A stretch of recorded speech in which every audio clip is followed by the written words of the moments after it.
1950s. I'm a child, perhaps this tall, and I'm standing in a I'm standing in a mystical place. I'm standing in my grandfather's vegetable garden. High overhead, the brilliant azure sky seems to reflect the cold North Atlantic Ocean, which it might very well be doing because the Massachusetts Bay is less than 5 miles due east from where I'm standing. I'm surrounded by granules of well-worked topsoil, having an earth and loamy aroma, and just a hint of horse manure. Do you smell that? Zip, oh, look out, there are bees.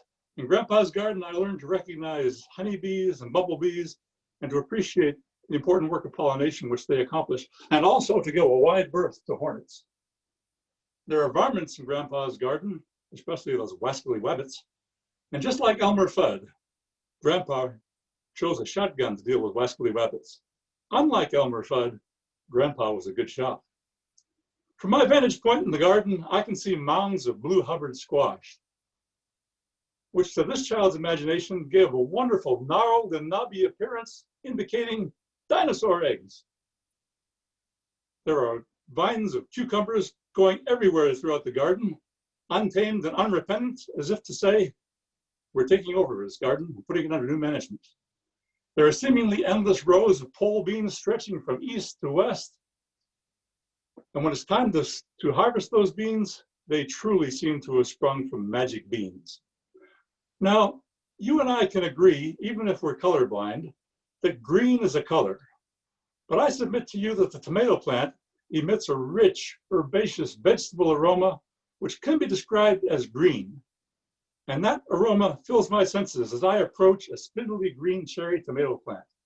As I draw near, I spy orbs of green, yellow, orange, and red. Red? What red? No royalty ever was clothed in such scarlet splendor.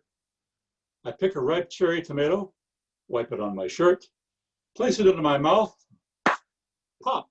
There's a sweet burst of acidity, and I think to myself, this must be a taste of heaven. And now I undergo a metamorphosis before your eyes. I'm back to adult size. My next memory takes place in a brilliant early autumn afternoon. One of those afternoons when the sun, as it seems to do so often in the fall, causes everything to have a golden glow. I'm standing in a wooded area southeast of the University of Missouri campus.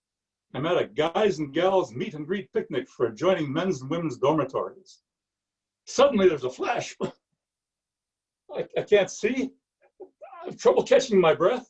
I need to lean against a tree. My heart is racing with palpitations. I wasn't struck by lightning. This isn't an early heart attack. What this was a really intense case of, did you see that girl? And my next thought was, son, she's way outside your league. But 3 years later, on only my 4th attempt, I worked up the courage to ask that stunning young lady to marry me, and she said yes. Which brings me to the 25th of May, 1974, in suburban St. Louis, Missouri. Our wedding day was just a whirlwind of family and friends, food and drink, ceremony and silliness. There were photographs and flowers, photographs and music, photographs and dancing, and photographs. Wonderful day, memories for a lifetime. Several years later, my wife and I are both working full-time. We have a mortgage, we each have a car. We have a conversation and agree the time has come to think about children. Which brings me to the 3rd of June, 1986. The moment has arrived. Our pre-packed bags are hastily loaded into the car. Phone calls are placed to a prearranged list of family and friends. Susan is safely seated in the passenger seat, buckled in. I carefully conduct our car from our house in rural Kentucky to Louisville. At Louisville, we board a flight for St. Louis. But in St. Louis, there's a mix-up in our itinerary, resulting in our arriving at the San Francisco International Airport after 11 p.m. Pacific time, too late for our connecting flight. After a few hours of restless and fitful sleep, we catch our connecting flight and arrive at our destination, Eureka, California. Gallery view shows me some puzzled expressions. Did I mention that our daughter is adopted? In Eureka, we make our way to the hospital. We go to the hospital room and meet our daughter's birth mother for the first time, face to face. There is some awkward small talk about the flights, the weather, the hospital. I gently take the birth mother's hand in mine, kiss her on the forehead. She dons a bathrobe, and together we walk down the hallway to the nursery, where she watches through a window as my wife and I hold our infant daughter for the first time. Spectacular memory. A few months later, back in our house in rural Kentucky, I'm now a full participant in feeding, bathing, clothing, rearing our infant daughter. And one evening, as I'm getting her ready for bed, I'm enveloped in a sweet perfume of clean baby clothing, soaps, lotions, oils.